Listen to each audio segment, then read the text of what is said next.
Hi Nidhi, welcome to this session of Leading Ladies Wonder Woman in Recruitment. First of all, thank you so much for accepting my invitation and for being here with me today. It really means a lot, and I'm really looking forward to this entire conversation with you. Thank you, Sai, and it's a pleasure to be here. Thanks so much for inviting me.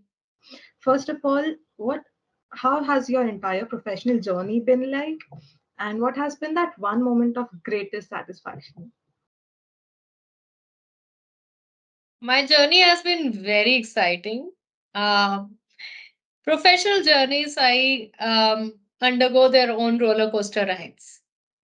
Uh, Fair so, enough. one thing that I've learned through my professional journey so far, which is now almost 20 years, Oh, is that, you have to sit back. You have to take a step back and learn not to judge the situation. Because the moment you start judging situations and put a narrative around it, then life becomes more complicated. You know, so for me, I started my career quite early.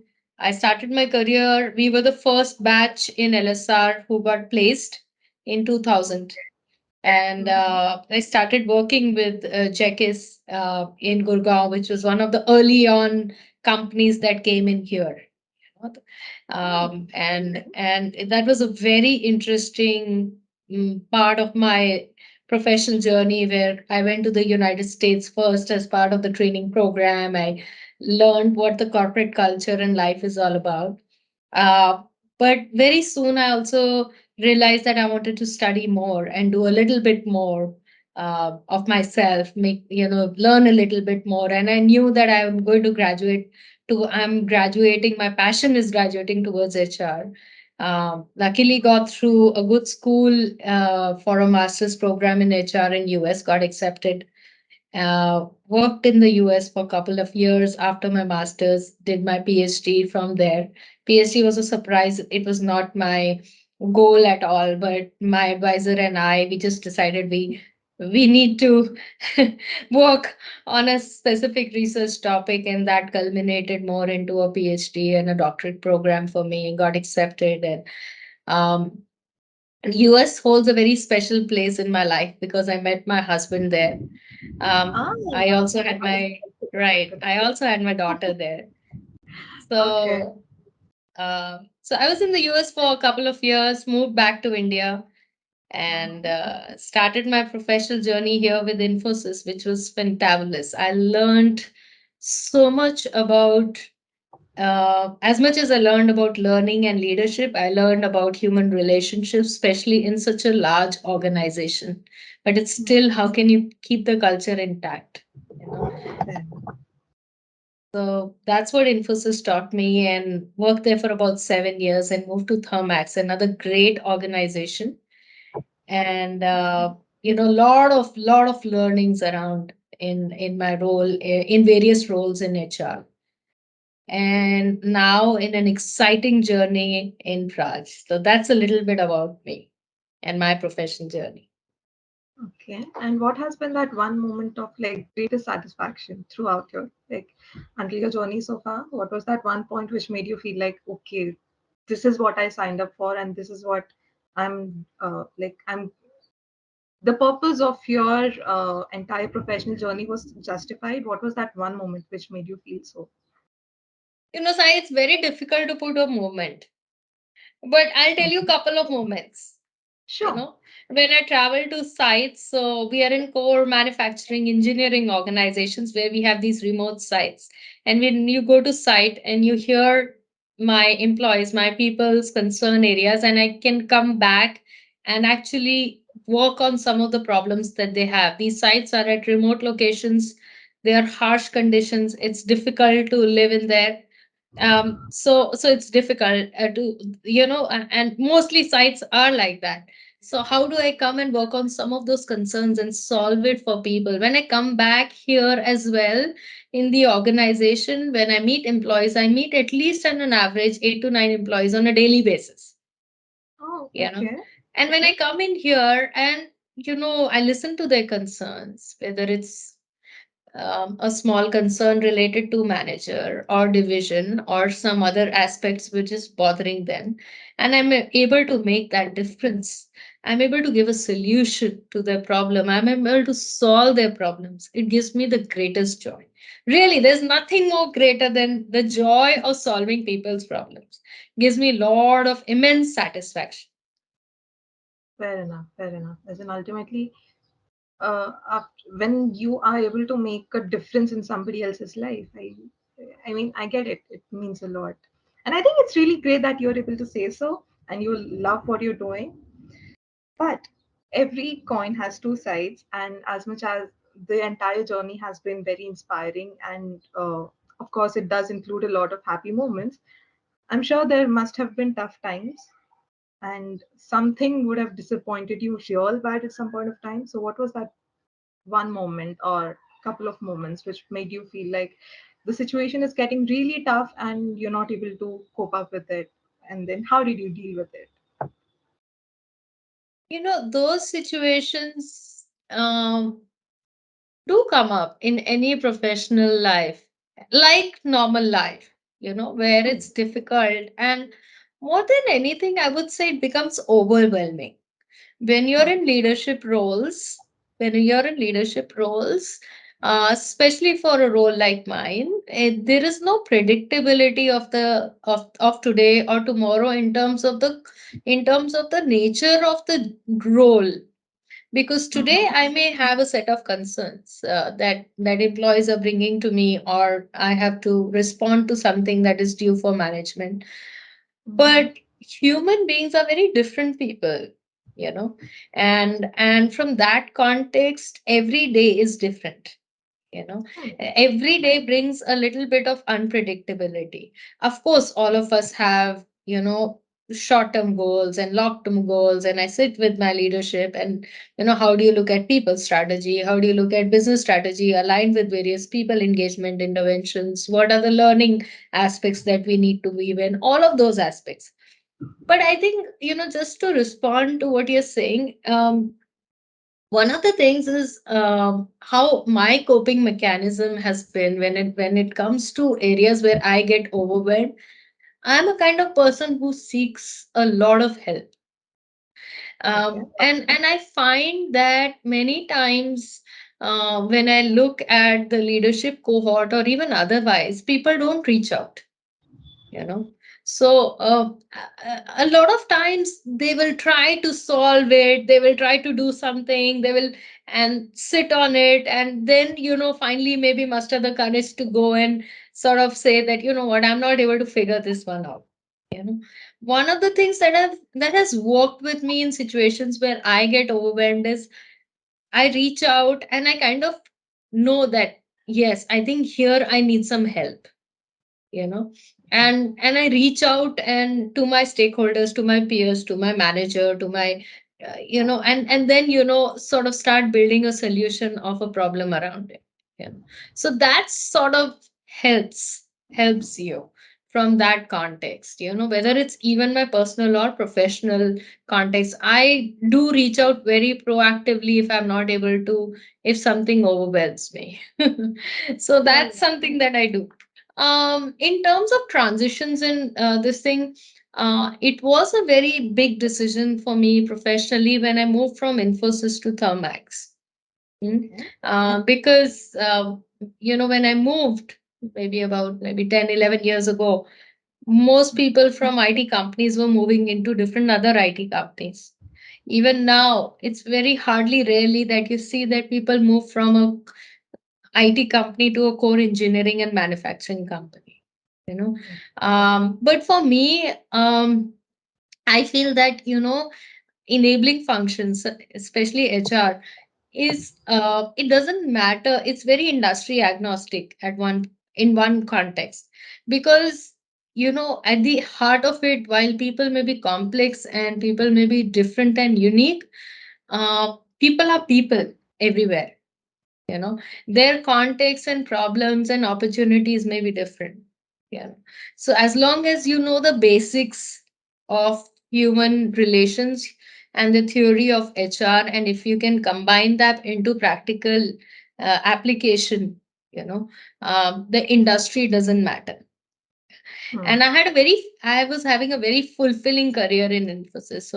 So for me to make that transition, which I'm very happy about that I did that, was a very moment of truth and a moment of reflection and a moment of SWOT analysis for me, which I did, and I'm very happy I made that transition. But that was something that went a lot of back and forth for me personally and professionally. But also for a person to battle all of these issues and to stand out, there needs to be a certain motivation factor, right? What has been that motivation factor for you to combat all of Yeah. these challenges? Sai, that's a great question, and you're right. For me, there are a couple of things that I've worked out. I've been very lucky. Mm-hmm. One, I have a huge intrinsic energy. I'm very passionate about what I do, and I also, we in HR we call it passion, initiative, and drive. I Mm-hmm. love initiative and drive. you know Driving things, looking at new aspects. How do you take initiative? And I'm made of that. I'm made like that. That's my core. you know um the other aspects that have worked really well for me, I'm a mother of a 16-year-old and a 13-year-old. So of course, there is life has not been so professionally. You do undergo a lot of challenges, uh, whether we like it or not, in terms of, because career and raising children for women come at the same time. um, I have been blessed with an extremely supportive family and an amazing spouse, so who shares uh, you know everything with me, right from the chores to giving me advice. So I think that has worked out really well. We are really good friends first, then partners, and that has That's really worked very well with me. The other thing is that people may feel, oh wow, she's very lucky, but I realized very early on that you have to invest in your relationships. um, fair. you cannot take your mother-in-law, for example, for granted. And because I'm in HR, I see that all the time. Oh, don't worry, my child is with my mother-in-law. I can be, he or she is taken care of. You cannot outsource parenthood. Hmm. you know True.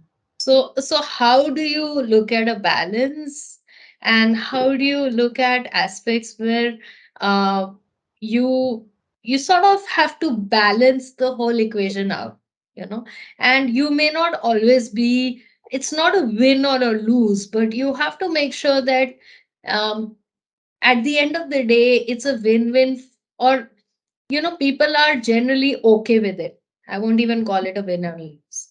you know for example, just a very small example, I had someone come in um, the other day and say, I'm resigning, a woman. And she just kept saying, auntie is not good, auntie is this, auntie is that. I said, who is auntie? Okay. And she said, auntie is my mother in law. I said, then why do you call her auntie? She said, no, I have to feel from within to call her I. The mother in law, Marathi, in Marathi, you call I mother. And I said, she's taking care of your children. She's literally the primary caregiver for your two kids. She's doing everything. And it's okay. Call her I if that's what she likes. You know, Yeah, I think that's the bare minimum, no?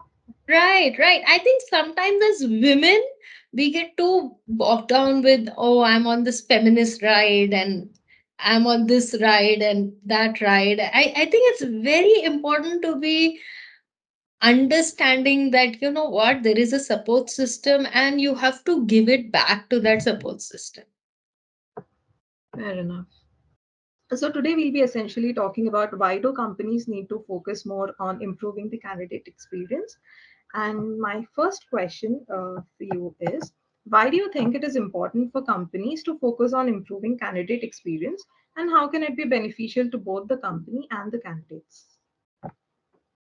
I think it's very important. Your candidates are your brand ambassadors. And the kind of experience that you give them is going to stay with them, whether they join the organization or not. They are going to be your brand ambassadors in talking about it. And today, people talk on various platforms, whether it's social media or with their friends or family.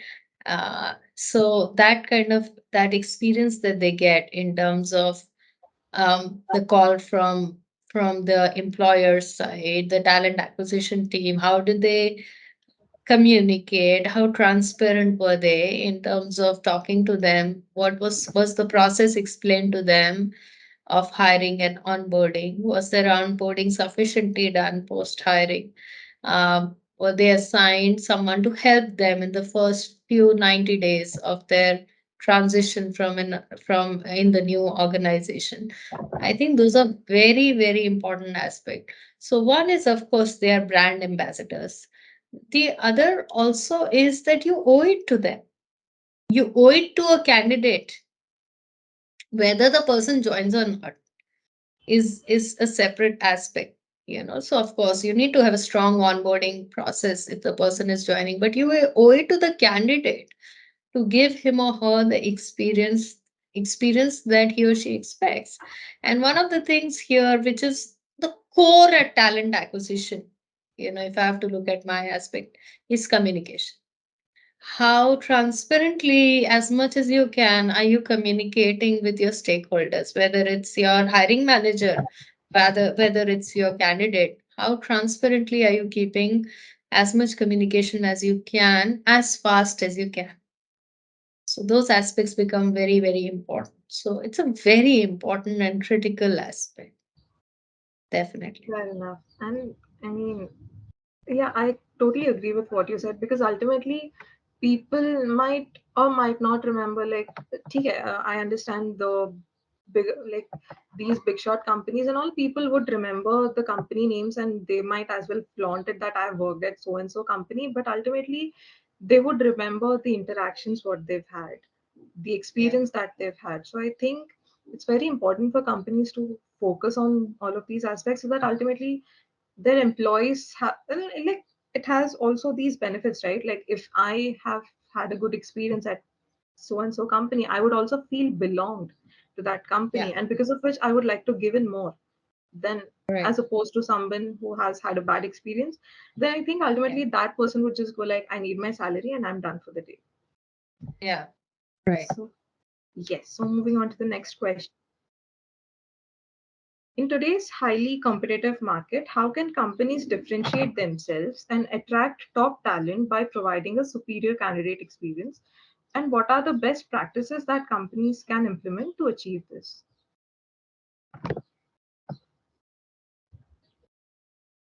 You know, that's very interesting, but the answer lies not in the candidate experience. That's one part of it, and we have already discussed that in the first question. The answer lies in what the employee experiences when he or she joins the company. Um, how am I treated, and how you're treated internally in the organization, or the behaviors that managers or leaders display in the organization is very consistent with what we call as the culture of the organization. The culture of the organization is nothing but behavior multiplied many times of managers and leaders. Uh, so you may hear, oh, this organization don't join. Oh, right, this organization great culture. This organization, I don't know. So what's that culture? Culture is nothing. It's demystifying culture is equal to the behaviors of the leaders and managers. Hmm. So if you really want to make your organization stand out in terms of how more and more candidates get attracted to it, there are few things that organizations need to be wary about. A, how empowered are your managers? How is the decision making flow in your organization? B, how how do managers give feedback to employees, good and bad, whether it's for development or for positive? How is the feedback flow? C, does the manager take part in the development and career growth of the employees? Those are very important aspects. Hmm. D, is the organization weeding out bad managers? Because if you're not weeding out bad managers or giving them feedback on time, then you're creating a culture which is not going to be very strong, effective, and healthy and happy. You Fair know? enough. So I'm all for other engagement activities, and there are many like this. For example, what's your reward program? How are your compensation strategies? Is your performance management a fair and objective process?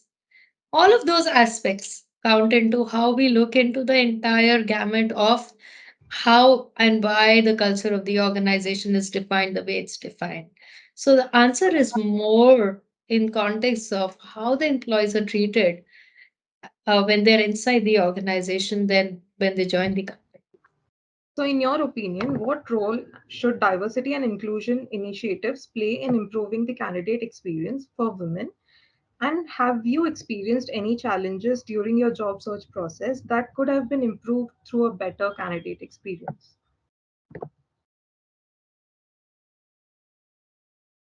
I have a very different perspective about diversity and inclusion. First of all, I don't believe that we should look at women differently. If you start looking at me differently, then Hmm. I am then you're not looking at me from a competent candidature perspective.